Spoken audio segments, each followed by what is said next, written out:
So, coming to you live from near a fireplace in an undisclosed location. So just in case you're wondering, if you've never been up to courses, that's where we're hanging out. I've always wanted to do a fireside chat. Now, only those of you who have a few years on you will recognize that reference. But welcome to our kickoff. And I'm stalling just a little bit because I know if you're like me and you're going to watch this, you're probably trying to figure out the sound on your computer and exactly where to click. So, welcome again to the first ever video fall kickoff. You know, I never really thought we would have to do a kickoff this way, but the reality is we have just gotten so large and so busy. We're spread out over 9 counties, and this is really the most efficient way we have to bring you all together to hear the little bit that I have to say to you today, and I do promise to keep it short. So here we go, Fall Kickoff 2019 via YouTube. You know, sometimes, like I said, we're really a big place, and we have to remember that we are one of the largest community colleges in the country. And that's not Ivy Tech statewide, that's Ivy Tech Central Indiana. Let me say that again. We're one of the largest community colleges in the country here in Central Indiana.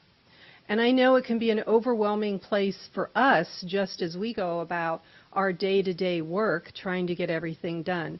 So you can only imagine how it feels for our students. Well, the theme for this coming year and our focus is really going to be how can we take our very large and intricate campus and series of campuses from Greencastle to Noblesville to Franklin to Shelbyville and all places in between, how can we make that feel a little less intimidating, maybe a little more like home, less like a big city and more like a small town or a village? How do we make this complex campus feel a little more personal? How do we take big to small? So as we think about that this year, I'm not going to stand up here and say, and now I have the answer, and here's what we're going to do. What I'm going to tell you is we're going to work our way through this. There's no magic, but we have started down the road by starting to focus on our schools.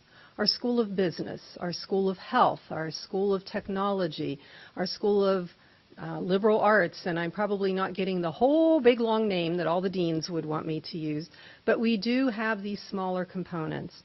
And by helping our students to identify on their programs and their schools, and consequently the staff and the faculty, all of you who are identified with those schools and programs, maybe they'll feel more at home. Maybe they'll feel like they have a family here on campus.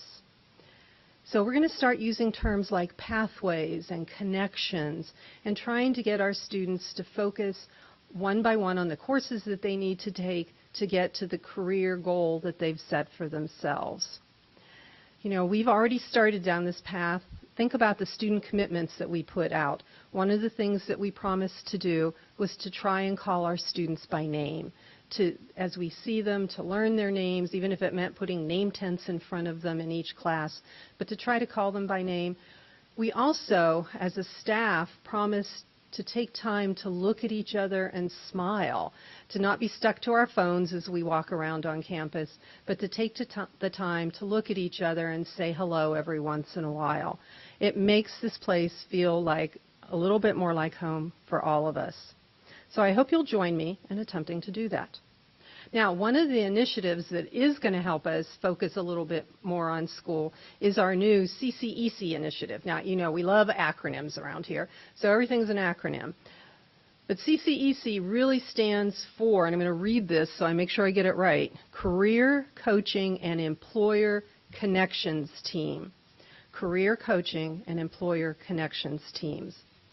We've been selected as one of the alpha campuses to begin merging our workforce alignment team and our career development office together to create this new experience, not only for our students, but for our employers as well. So we're going to be focusing our initial efforts on our School of IT and our General Studies program. And the idea is that while the plan is still forming and the teams are working on it, the idea is to expose students from the very beginning to work with employers. So even in their first classes, they'll start working on a career action plan as well as their academic action plan. And the two will really be one thing. So they're going to be working on resumes. They're going to be working on their interview skills. They're going to be having hands-on experiences.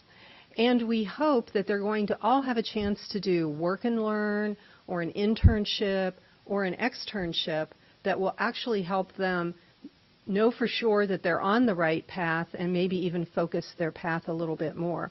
This will also give our employers a chance to see our students in action and to see the quality pipeline that we have the opportunity to provide to them.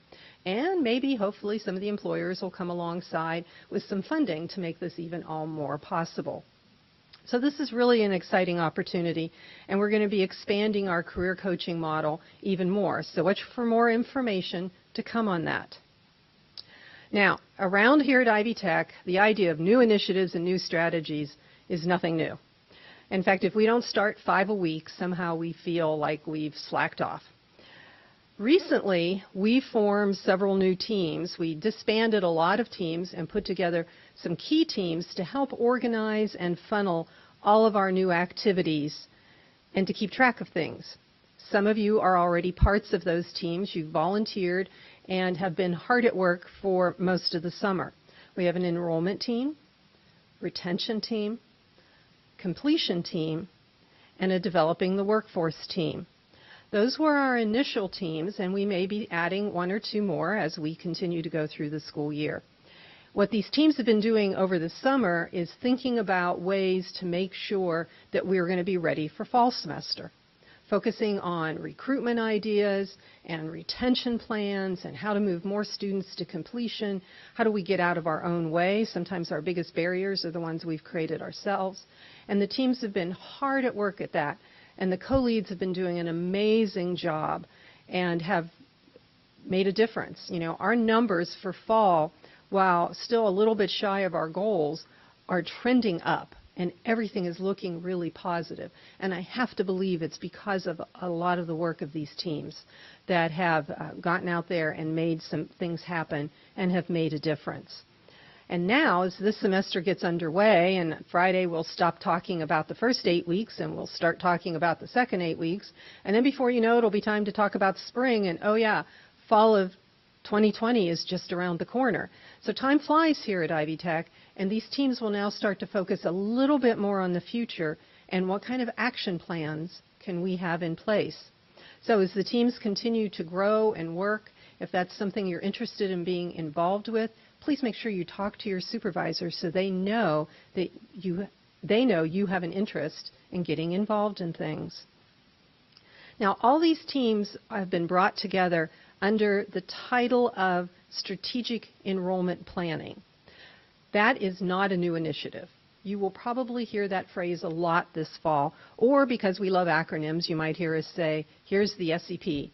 But the Strategic Enrollment Plan is simply the framework that's bringing all of these teams together so that the teams know what each other are doing. So the left hand and the right hand have a clue instead of being surprised by something that was done in some other part of the college. I know it's a novel thought to work together as one big team, but we're going to give it a shot. So it's very exciting as we move forward with this strategic enrollment plan. And as we think about it, the word enrollment pops up, and right away people think, okay, so that's the admissions department enrollment. In this case, we're actually using the word enrollment to speak to the entire student life cycle. So all the way from applying to the college to graduating and being an alumni of the college. So the whole breadth of the student experience will be part of the strategic enrollment plan and the parts that we're covering with it. So the work will continue, and I'm just very proud of the teams and the work that they've done. I'm also very proud of 2 other groups that have started to work this past year and over the summer, and that's our faculty council and our staff council. And I'm looking forward to getting more involved with both of these councils as they begin to plan and figure out their roles here on campus. And I know that they have an interest in increasing our professional development opportunities on campus. And I look forward to helping them figure out how we can best serve all of you as we move forward. Because in order for our students to be all that they can be, we have to help all of you be all that you can be. And so with the help of the faculty and staff councils and the voices that they'll bring to leadership, I'm excited to see what unfolds this year. I also want to take now some time to introduce to you our very first ever Executive Director of Diversity, Equity, and Belonging. We've had directors, part-time directors, shared directors before, but we finally have our very own person. And Jay, come on over here and say hello. Everybody, I want you to meet Julian Watts, but she goes by Jay, J-A-Y. And she started today, and she's been on campus for all of like 6 hours now. So yes. Welcome to the family. Thank you. Say hello. Hello. Again, I'm Jay. My pronouns are she and they, and I hope to not only be a resource to the students, but also to administration, faculty, and staff. So if you have any questions about how I can help with your practice or how we can work together, because when it comes to diversity, equity, and belonging, it takes a community.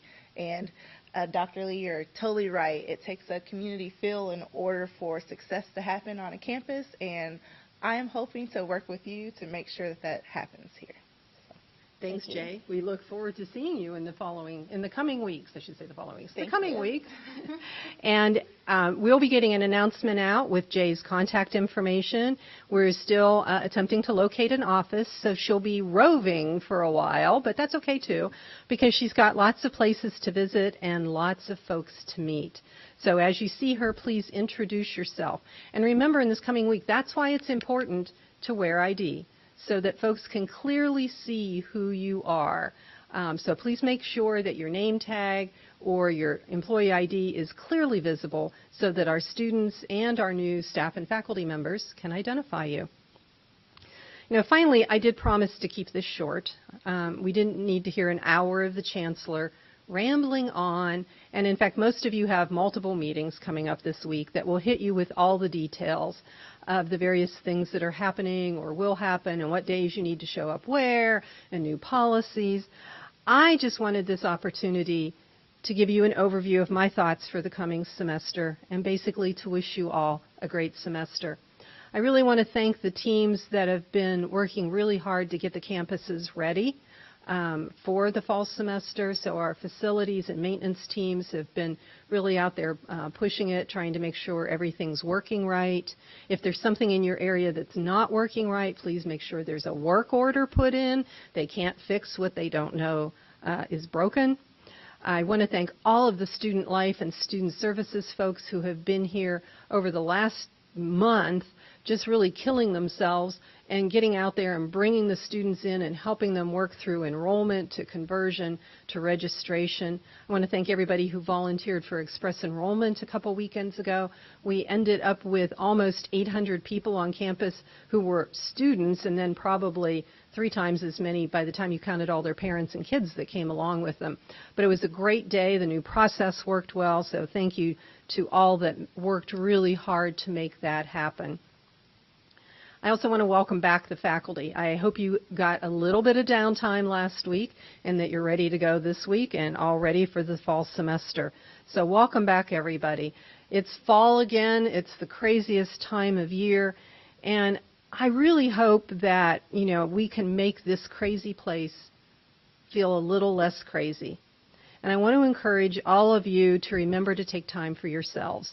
I know that's probably not what a chancellor's supposed to say, but I recently heard a wise person say that sometimes we get so caught up in doing the checklist, handling the issues, running from fire to fire, that we begin to treat every encounter like a task to be completed, instead of looking at it as an invitation to grow. Let me say that one more time. Sometimes we get so caught up that we begin to treat every encounter that we have like a task to be completed, check, instead of looking at it as an invitation to grow. The pace of our lives causes us to neglect what is most important or who is most important. This wise person suggested that we need to take some balcony time. Just some moments set aside to breathe, to look up and look out around us.